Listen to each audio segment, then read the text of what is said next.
Good Monday. This is Jay Brew, co-chairman of Seafried and Brew.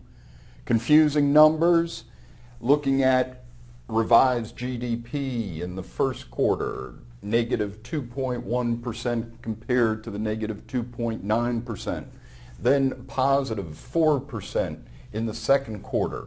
Is this showing that the economy is starting to grow?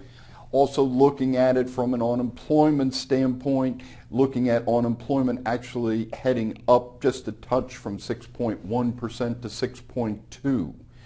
Once again, I keep pointing out that as community bankers, we need to be able to look not only at these past numbers, but into the future.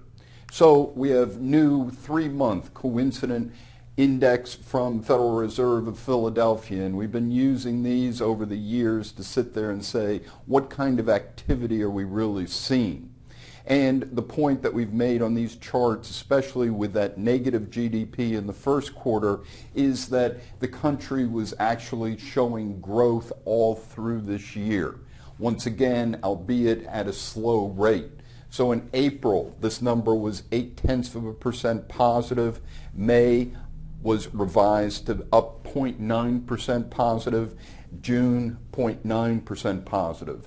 Once again, these are positive growth numbers, even though in that first quarter GDP came out at a negative versus then a positive, and this gave us a feeling that most likely that it would turn into an average positive for the first half, as well as looking at into the future. We have the leading index over the next 6 months, and we look at April 1.9%, May 1.7%, June 1.9%. And interestingly enough, this is very close to the numbers that were reported all of last year. So when we look into the future, it's suggesting not a 4% type economy, but at averages that we saw last year. Once again, albeit slow growth relatively.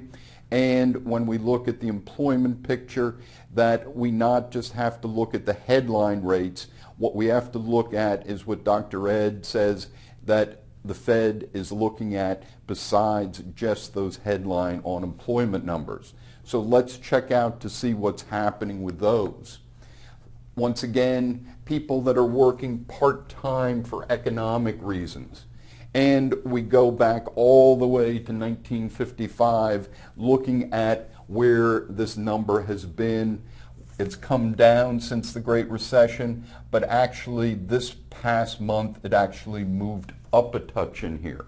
So when we look at it compared to past recessions, is that we're still at levels that we have not seen during our lifetimes.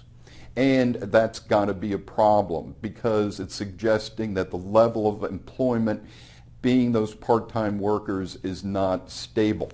Along with it, long-term unemployed, 27 plus weeks. This has been a more positive trend, continuing to head downward in here. But once again, at the levels that we're at, still above the different recessions going back through the past.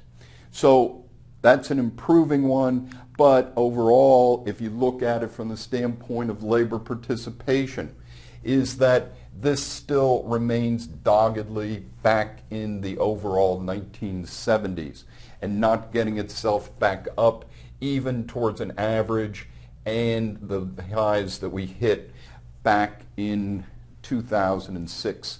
So when we look at that and then we match that to the employment cost index, I still say this is telling a story that when you look at employment cost index actually heading downward in here in terms of percentage increases over time, that this is preventing the economy from growing at above that 3 to 4% level that we saw in this past quarter.